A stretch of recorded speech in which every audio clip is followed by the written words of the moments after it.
keep it real with ya. But I was unemployed in 2019 as well. And I was the victim of, I think, at least 3 scam jobs.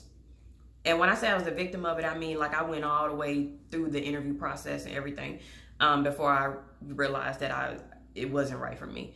So the thing about these 3 jobs, and they were doing more than even this shitty company that my mom applied to, because I did my research. I looked them up. The CEOs had LinkedIn profiles, they had company names, they had company websites, they had a location. Now, mind you, it still didn't have the name of the company as the location on Google Maps, but they had a location. They seemed to be a legit company from what I saw. You know, they was on all the right websites. But the jobs I found them through was on ZipRecruiter. And what did they all say? Great job. And this was also because I had just graduated college in like 2018. So it was like, they said, great job for, recent graduates from college, paying $50,000, $60,000, entry level. We will train you, development opportunities, professional opportunities, all types of stuff.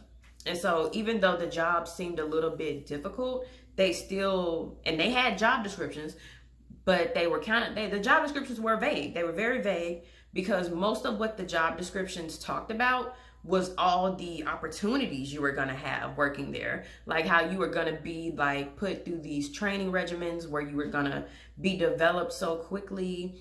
You were going to go to these seminars where you were going to learn everything about business and about the company, and you can move up the ranks very quickly. And it talked about, the potential to make up to $100,000 within like your first or second year and stuff, which that should have triggered me, but it didn't, because of everything else that they were saying was like, oh, if they're trying to fast track you to like a higher level position, that makes sense that if you're in a higher level position, you would make more money. So one of the interviews I did, I drove out to this place, didn't really know where it was, which is weird because I live here. But I drove out to this place and I get up to the building. It's the office. It's, rent out of office space. It's office space. There's no sign on the building.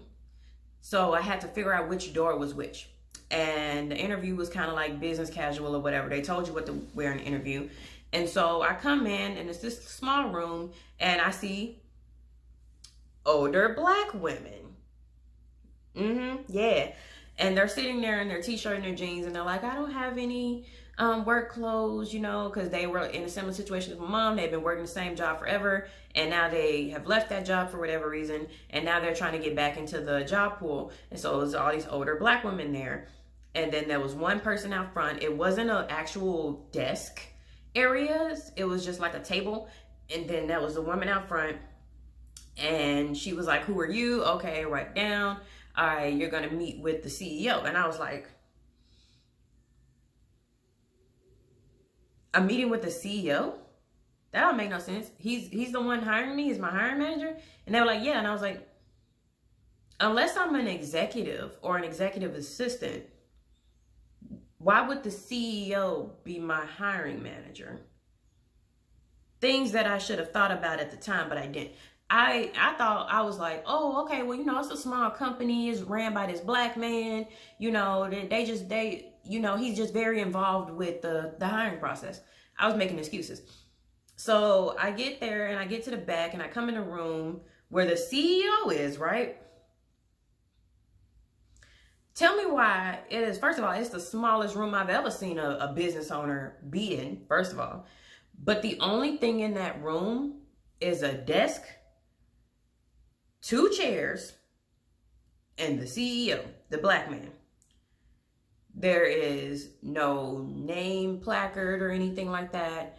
There's no computer. There's no phone. There's no pictures of his family. There's nothing that shows me that they have been here for some time. Like you don't even have a phone set up. Like, how are you getting calls? Is it just all cell phone? Like, what the hell's going on here? Like, every business has a phone of some sort. He didn't even, like, I get that you're the CEO, but even outside, there wasn't a phone to call. Like, I just showed up. I didn't even call nobody to show up. They would just like show up at this location for your interview. So I was like,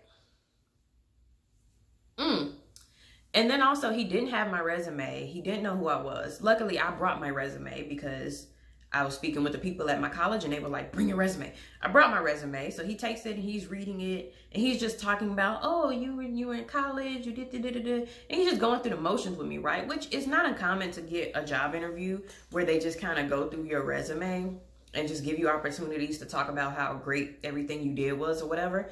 But he was just going through it like, oh, okay. But the thing was, he didn't ask me a lot of questions about whether or not I was qualified for the job, which I didn't fully know everything what the job was because all the job posting said was about other opportunities for professional development and professional growth. So he starts talking to me about, like, he just basic stuff. Like, I felt like I was in like a movie or like I was on the set of a show where they just like an SNL skit or something where they just like set up some shit and then they pretend that it's a job interview. I felt like I was in that. Like, I felt like I was in a fake job interview because I wasn't really being interviewed.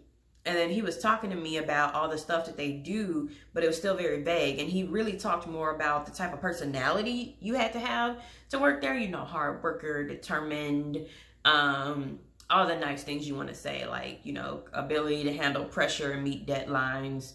Deadlines for what, you ask? I have no fucking idea. And the whole time I was sitting there, and it probably showed on my face. I have a very expressive face. My face went from like, all right, I'm going to see what this is. Could be a good opportunity. Who knows? To,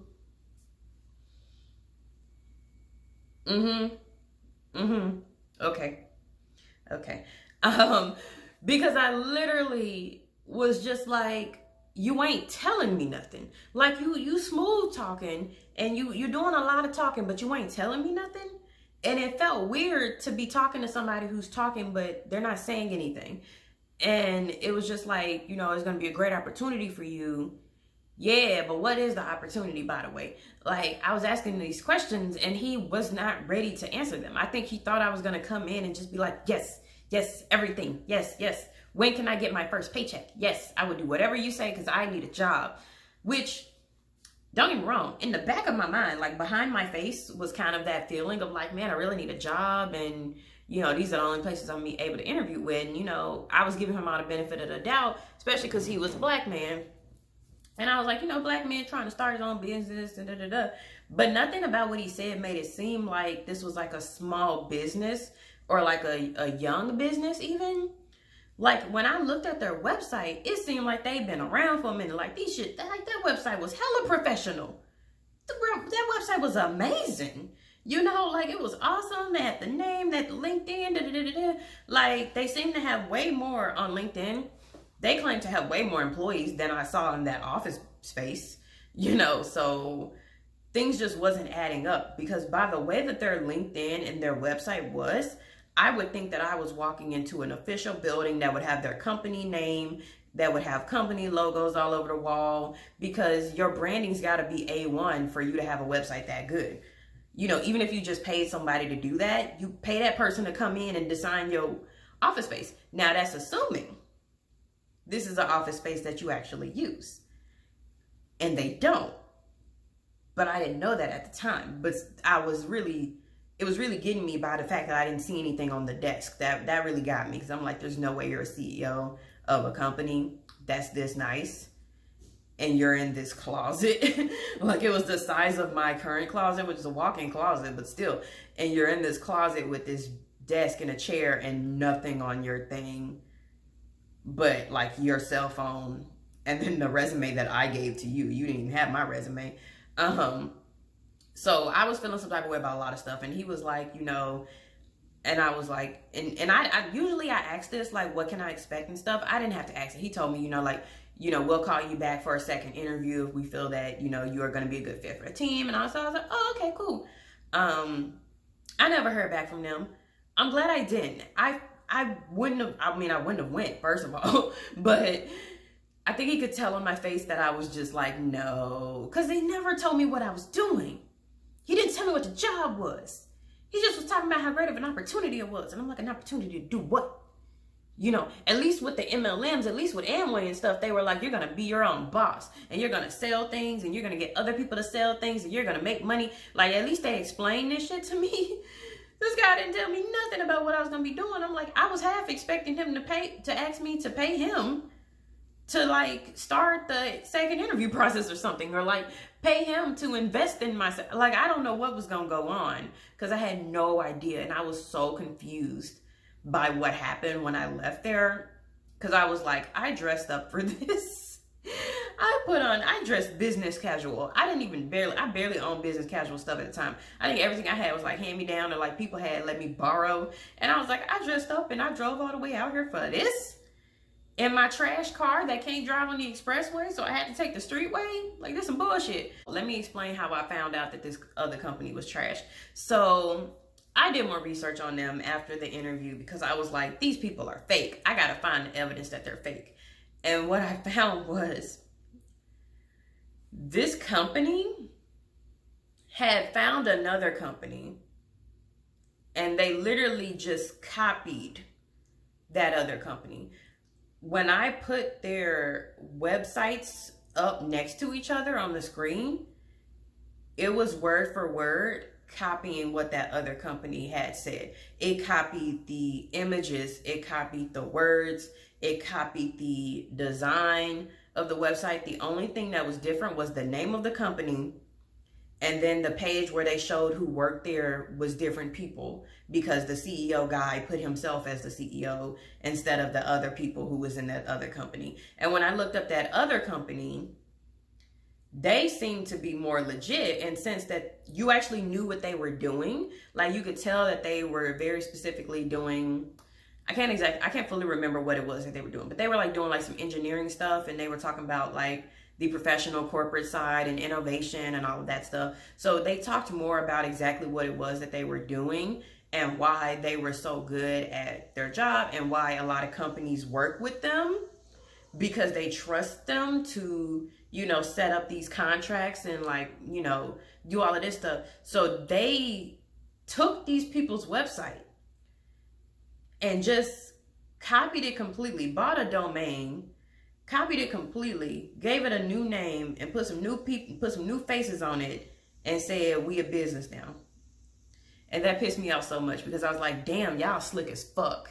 But also, someone should sue you for stealing another company's entire design, web layout, and all the words that they said on their page. Like, you just copied the paragraphs. You didn't even write your own. Like, you didn't put it's like you didn't put no effort, but you put all the effort into doing this. Like, this is, what happened? So I was glad they didn't call me back, because I'm like, y'all too slick. I feel bad for them old black ladies that was in there, because they probably had them doing some crazy shit because they just agreed to everything. And I can see how it would be hard when you aren't that good with the internet to, research these people, because they did a wow. So then I had this other company that also seemed kind of more legit. When I first applied to the job, they called me, they said, we want to interview you and all of that stuff. And I was like, cool. They weren't in like a generic office building. They were like in between like other like real companies and stuff. And so I drove out to them, and I walk in, come inside, there's a receptionist area. Okay. So we're more legit than the last bit. There's an actual receptionist area with the desk. In the building, there's like different signs on the wall to let you know like which company you're walking into, because everything looks the same. I should have noticed that there wasn't a sign where their company was, but it's like my brain recorded it at the time, but I didn't think about it.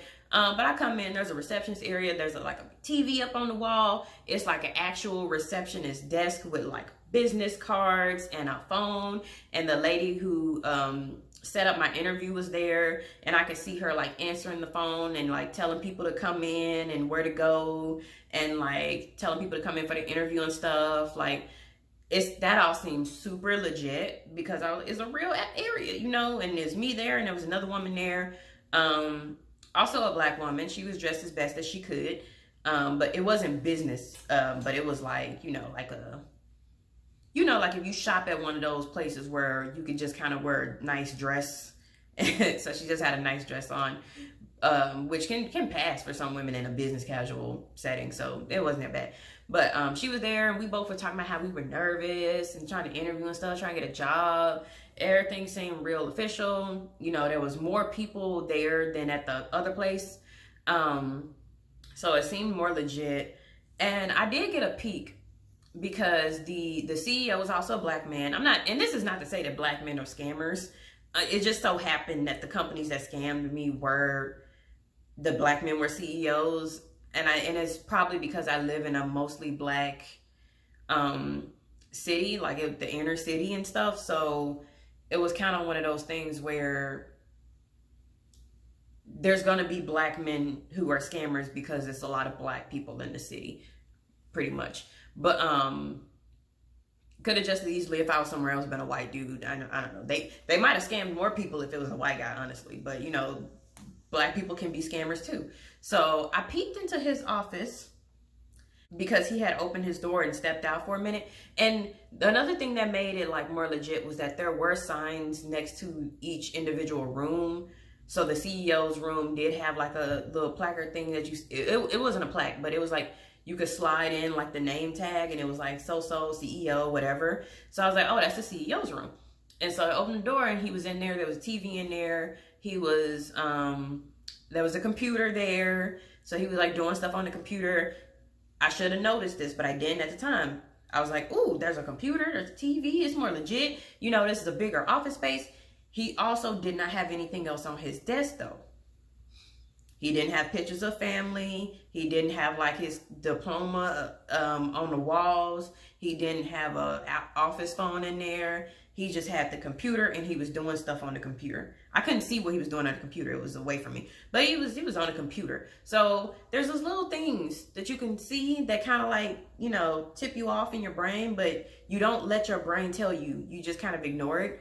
And then this was, yeah, like I said, there was more people there. So there was this woman, she had a hijab on, and she comes out, she brings me in for the interview, and she does the whole, you're going to make so much money in this job because we are going to fast track you to growth. We're going to fast track you to success. She pulled out this tier list where basically she was like, so you're going to start at 50,000, but in 2 months you're going to get a raise. So you're going to make 60,000. And then in 4 months, it's going to be 70, 80, 90. And then in 6 months, you're going to be making $100,000. 6 months to a year, you're gonna make $100,000 depending on how well you do. And I'm like, how well I do? And she was like, how well you do? And I was like, so what are we gonna be doing? And then she was talking about how basically I was gonna be going through all of these trainings and seminars that were gonna train me on how to own a business and run a business. And then I was going to, by how good, and then I was gonna get opportunities to like run a team, and then run my own. Like I'm gonna have my own team, and I'm gonna have people working under me, and then I'm gonna get the opportunity to have my own office where like it'll be my own location, you know, and then I'll be making a lot of money because I have to run that whole location. So you go from like being whatever level that I was gonna start at to being more like a lead, a supervisor, a manager, a director, whatever, and you own your own place. And then she was telling me about like, oh, you see how the CEO's here? Soon he's going to be at another location because this location is going to end up being run entirely by me because I'm almost at my level where I'm going to be making $100,000. And they had names for it, but I don't remember. It was very confusing. But I was just looking at it and I'm like, okay, good. You're telling me about like, I'm going to go to these seminars, I'm going to do this business, and I'm going to learn stuff, and I'm going to make a lot of money. What's the job again? Like, what do I do to make this money? Or are you just giving it to me? Like, I don't understand. So I was just kind of listening like, okay. So I make a lot of money. I move up really quickly. You're a small business, but you wanting to grow really quickly. So you want to fast track people so that they can like take on these leadership positions. Okay, I was going with it. I was listening. I was hearing what she was saying. But she didn't tell me what they do. She did not tell me what the job was. She did not tell me what I was going to start out doing. She just told me about all the opportunities for growth and how fast I can grow in the company. So then it was like, I was like, okay. And then she was like, this is only round one. If you are selected for round two of the interview, we'll call you back in here and, you know, we'll give you even more information. And I was like, I don't know why I can't get the information now, but I was like, okay, yeah, sure, let's do it. So I left there and I told my career services person from my college, I was like, I don't know, I'm a little confused. I thought I would learn about the job, but apparently I have to come back in another interview round to learn about the job. And she was being really supportive, so she didn't really tell me that it sounded stupid. But now looking back, it sounds stupid. But I get a call back to come back for interview 2. So I come back for interview 2 and I'm just like, what am I doing? What am I going to do? And then she was trying to explain to me, she was like, okay, so we contract out to these companies. So we have a contract with Sam's Club. And I was like, oh, cool, you got a contract with Sam's Club? That's a big business. All right, I see you. And I was like, so what am I going to be doing at Sam's Club? And so she was like, you're going to be working in their Safelite area where they repair windows and stuff. And I was like, so I'm working with Safelite. I'm repairing windows. I'm not qualified to repair windows. I don't have experience in that, man. And she was like, no. You're not going to be repairing windows. See, no, you're learning business. You're learning how businesses operate. So you're going to be in there learning how to run the business of the Safelite in Sam's Club. And then eventually you'll be moved up to running another business at another location. And I was like, so I'm going to run the Safelite repair shop in the Sam's Club, but I have no management experience. So am I just gonna be hanging out? Like, I'm a little confused about, again, the details of what I would be doing at this Safelite, because if there's other people who are fixing the windshields, am I the receptionist? Am I the one who checks people in? Or do I just kind of stand around and look like a manager? Like I didn't. And so I kept asking her these questions like, what am I doing? What am I doing? What am I doing? I'm very, very confused. And I think that kind of like tipped her off, that I wasn't fully falling for everything that she was saying, because I literally was writing down the stuff that she was saying. And I was like trying to get to the nitty gritty of like, what do I do? Like, what is the hours? Like, she couldn't even answer me about the hours of operation. I'm like, so when do I come into work? Is it 7? Is it 8? Is it 9? Is it 10? You know, she couldn't give me direct answers about what time I would be working. And then I was like, okay, so that was a little confusing, because I mean, I couldn't be working at night. Like, am I open when the Sam's Club is open? You know, how many hours a day do I work? She wasn't hearing me. I'm like, is this going to start off hourly? Like, how does the pay break down? Because I know you say I start off at a certain pay. Am I getting paid bi-weekly? Am I getting paid weekly? Am I getting paid monthly? She couldn't answer those questions. You know, so the more I probed her, the more reserved she became. Like, you're asking too many questions. You're supposed to be nodding along and agreeing with me and everything, but you're asking me questions and I'm not prepared to answer these questions. And I was like, I think that's real funny that you ain't prepared, since you about to be running this location yourself. This location that's supposed to be y'all location, but you don't even have a sign on the door showing that it's your business that is here. So are you really going to be running this location, or is this just something that you're telling me because you want me to believe that you can be fast-tracked to success? And so I could see on her face that she was pulling away. She probably could see on my face that I was very, very weary of her at this point. Like, I mean, she was nice,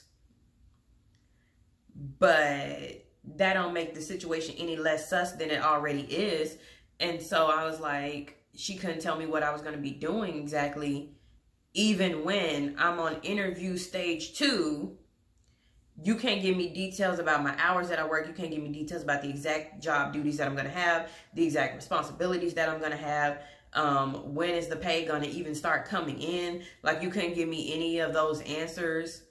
And if this was a real job with an actual job position and posting like it did have, you should have had on there, we'll work 9 to 5 pay starting this, or even just to say, like, not every company puts their pay. Sometimes they just be like, we're very competitive with our pay. That's fine. But here's a list of your job responsibilities and job duties. And again, this job was on ZipRecruiter. So instead of telling me that, they said, you're going to make $50,000 to $100,000. And this is a great job for people with no experience. Yes, Morticia. Do you need something, baby? Yeah, so she at the end was like, you know, do you still want the job? Do you want to do it? And I was like, yeah. I want the job. Yeah. And I'm pretty sure she saw that response and was like, she don't want this job. But I'm like, is it even a job? It don't sound like it's a job. Unless the job is just to work at Safelite and repair windows, which I guess that's a job, but that ain't the job you told me it was in the job description or in the interview. So I'm like, I don't know what this job is. I don't know if I want this job. And I walked out of there and I was like, as I walked out, it's like the rose tinted glasses came off and I started noticing things on my walk out of there of the second interview that I didn't fully acknowledge before. So I started noticing, you know, the lack of detail, like the lack of things on the desk, you know, in the CEO's room.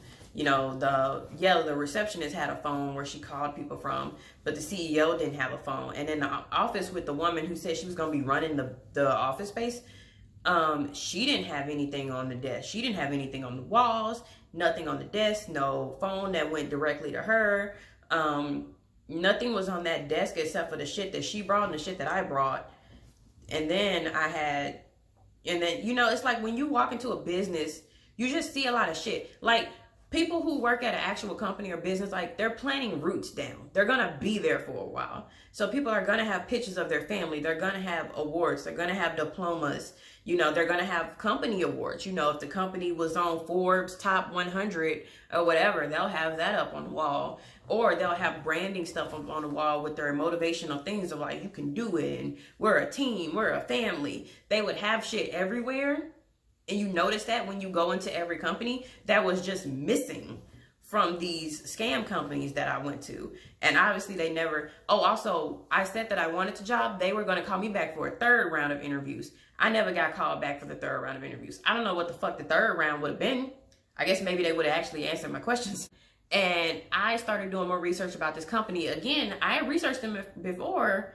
I didn't find too much. I found enough to make me think they were legit, but I didn't find too much. But after I was able to research them more afterwards, that's when I started seeing people, because again, I think that they had changed the name of the company multiple times. But as I was getting people's information, I started doing more research. And that's when I started finding these scattered reviews around the internet of people being like, they told me that I was going to be making $100,000 within 6 months. And they had me standing on the side of the street waving a sign. Sounds familiar.